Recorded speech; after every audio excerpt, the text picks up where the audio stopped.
In peace. Amen. Well, here it is, Advent, our 4-week preparation for the birth of Jesus. It takes place just even less than a month from today. I think it's come upon us a little bit quickly this year, this Thanksgiving weekend, when many people are still traveling. Some people are still recovering from Thanksgiving feast with family and loved ones. Maybe a little bit feeling bloated from the salt and the grease and the pumpkin pie and the great food that so many of us joyously consumed, with memories of renewed relationships. In the midst of that weekend, Thanksgiving weekend, here we are in Advent to spend these weeks in preparation for the birth of little baby Jesus, born away in a manger. Now, Advent is an interesting season because Advent is not a purely sacred or religious season, at least in its start. You don't find anything about Advent itself in the Bible, but in the early church, they developed Advent as a response to the pagan solstice celebrations that went back for centuries before the early church. It was in those pagan solstice celebrations that they celebrated the birth of the sun. Remember, December 31st is the day when the darkness is the longest and the daylight is the shortest. And it was in pagan celebrations at that time that they celebrated the birth of the sun, which was going to come out more and more. The birth of the sun, solstice celebrations. That's what Stonehenge in England is all about from the ancient days. The celebration of the birth on the sun when the light begins to be born more and more. Following that, as a new year is born, there's more and more light and less darkness. So, Advent began in the early church as a response to the pagan celebrations of the birth of the sun. Advent in the early church evolved to be not so much as a way of the church celebrating the birth of the sun, but the birth of the Son of God. And so what our faith did back then and continues to do so beautifully, our faith takes our world and our experiences and almost puts on different eyeglasses and looks at them in a different kind of way, and then all of a sudden everything is seen in a different light. And so during this season of Advent, there's a lot of talk about light and darkness as the night grows even a little bit longer, as the days grow shorter. You remember the classic words from Isaiah, when he says, "The people who walked in darkness have seen a great light. Those who dwelt in a land of great darkness, on them light has shined." During the season of Advent, at Zion, we're focusing on Star of Wonder, Star of Light. We sang that, as we will during these weeks, before the reading of the Gospel, as a way of remembering God hangs out stars in our lives. We'll be looking at the star of anticipation, preparation, comfort, hope, wonder. During these seasons, remembering that in this dark season, God comes to us, hangs out stars in our lives to give us that comfort and hope. Now, our gospel for today is a very interesting text. It's from the 13th chapter of the Gospel of Mark, which is called Mark's Little Apocalypse. There's only a couple of chapters or sections of the Bible in the New Testament in the Gospels that talk about the end of time, all this calamity and last judgment. Matthew 24 is one of them. Mark 13 is another one, Mark's Little Apocalypse. Mark writes these words of Jesus. "But in those days after the suffering, the sun will be darkened and the moon will not give its light, and the stars will be falling from heaven, and the powers in the heavens will be shaken." These words of Jesus talk about an end of time calamity, when the church triumphant and the church militant, as Jean was just talking about in the adult forum, come together, and the end will come, heaven and earth will pass away. And the worst thing about it is that none of us are going to know anything about it when it comes. Jesus says, angels don't know, I don't even know, only God is the one, the singular one, who knows when all about that will come. I mean, it's kind of like our gospel for today. Mark's little apocalypse is kind of like the guy standing on a street corner with the panel board that says, "The end is near." Which reminds me, of course, of the pastor in the Norwegian church back in Minnesota whose church was right next to a river. One day he and the committee chairperson were out there pounding a sign onto the church grounds that says, "The end is near, turn yourself around while you still can." And a car drives by. The guy sticks his fist out the window and says, "Leave people alone, you religious nuts." The next moment, the pastor and the property committee chair hears screeching tires and a great big splash. Shaking his head, the pastor said, "Wow, that's the third one this morning." And shaking his head, the property committee guy said, "Well, maybe we should just change the sign to saying, 'The bridge is out.'" They do that back in Minnesota, being from there.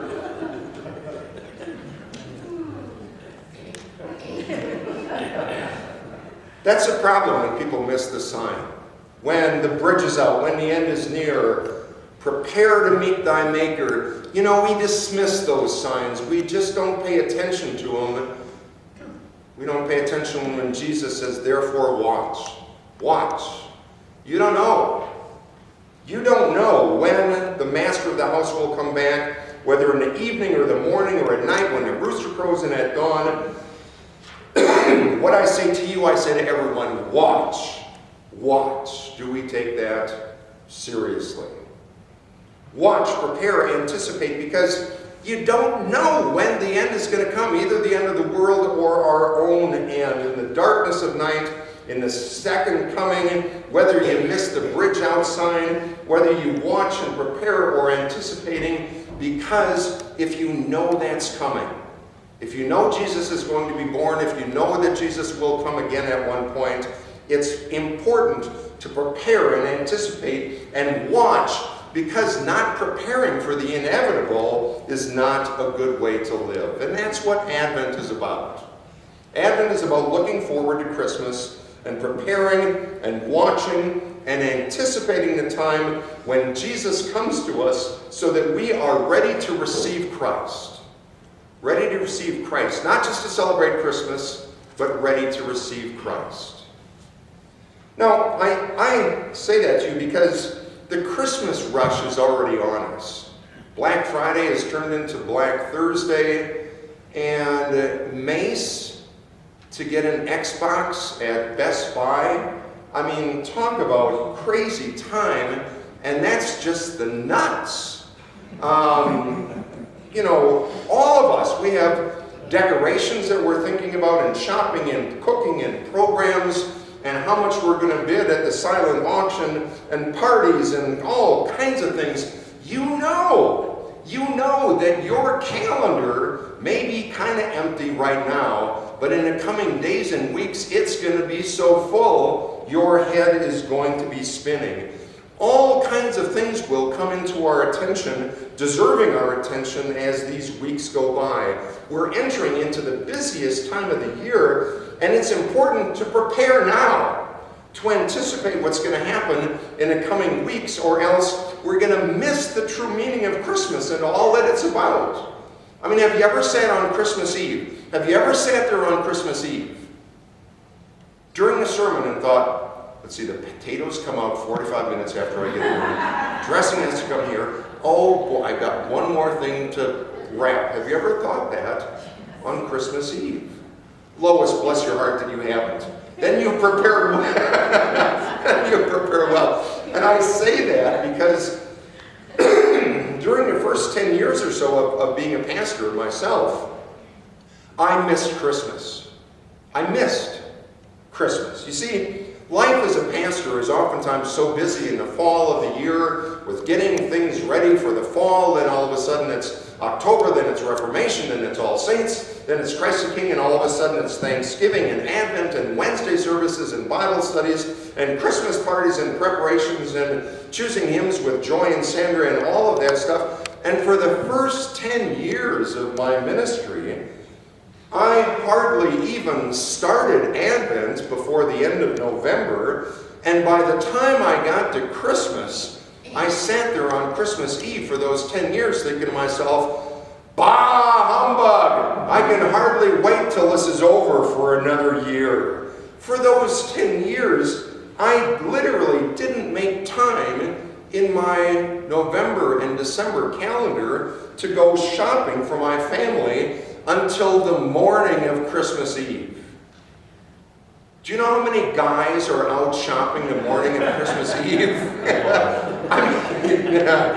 I know. I did it for 10 years. It's epidemic. Men out. If you want to start a men's ministry, start on the morning of Christmas Eve because they're all over out there. Now, that's changed and evolved since those 10 years in ministry. And I'm not suggesting any of you do what I do now. I really would prefer you not do what I do now. But for me, I started playing Christmas music around my house around the 10th of November. And the reason is that I need to start getting my mind into the Christmas mindset long before it starts. I need to start preparing for Christmas much sooner than you do. I have my Christmas tree up. My Christmas lights are up right now. I mailed my Christmas letters this morning on the way to church. I've been singing Christmas duets with Gracie, my little 10.5-pound vicious watchdog labradoodle, for the last couple of weeks. I sing and she howls. It's just great. And the reason for that is that I, as your pastor, need to be personally prepared for Christmas. I need to anticipate sermons and teaching and Wednesdays and songs and litanies and candle lightings long before you do, because if I don't go into Christmas prepared, how can I expect you to be prepared?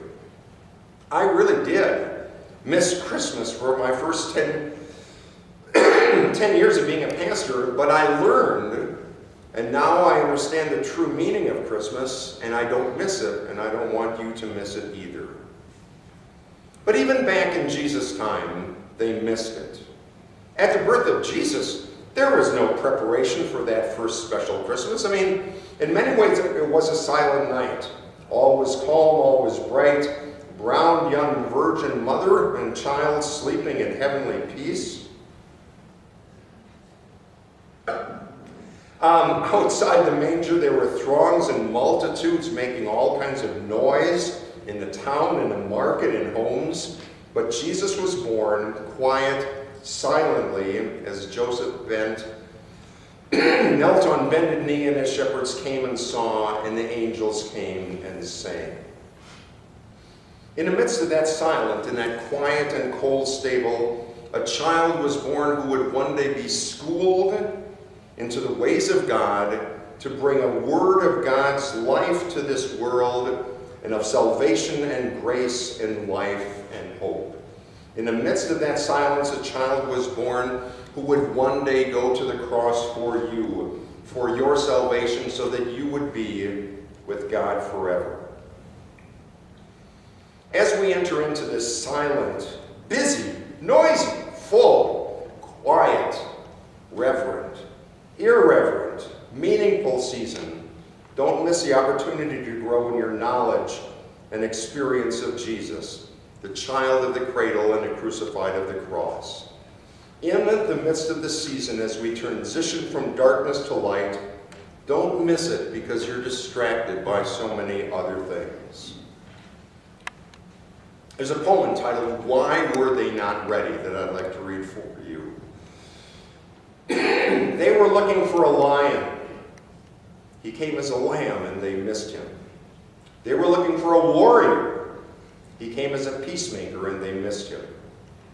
They were looking for a king. He came as a servant and they missed him. They were looking for liberation from Rome. He submitted to the Roman cross and they missed him. They were looking for him to fit into their mold. He was the mold maker and they missed him. What are you looking for? A lion, a warrior, a king, a liberator? What are you looking for? They were looking for their temporal needs to be met. He came to meet their eternal needs, and they missed him. He came as a lamb to be sacrificed for your sin. Will you miss him? He came to make peace between God and us. Will you miss him? He came to model servanthood for every living being. Will you miss him? He came that we might have liberty. Will you miss him? When we submit to the Lamb, we will meet the Lion. When we join with the peacemaker, we will meet the warrior. When we work with the servant, we will meet the king. When we walk with the submitted, we will meet the liberator. Concern yourselves with the eternal, and you will have the temporal. If Jesus is not fitting into the mold that you have, then come to the mold maker and get a new one. Submit to his plan for your life, and you will see eternal needs met first, and then all the other things that you need will be taken care of as well. Advent, these 4 weeks, as we prepare for the birth of Jesus, Advent is just weeks away from the birth of Jesus. Jesus came and they missed him. Jesus came and for 10 years I missed him. Jesus is coming. Don't miss him. Jesus is here. So welcome him into your hearts, into your home, and then all those other things will be taken care of as well. Let's bow our hearts in prayer.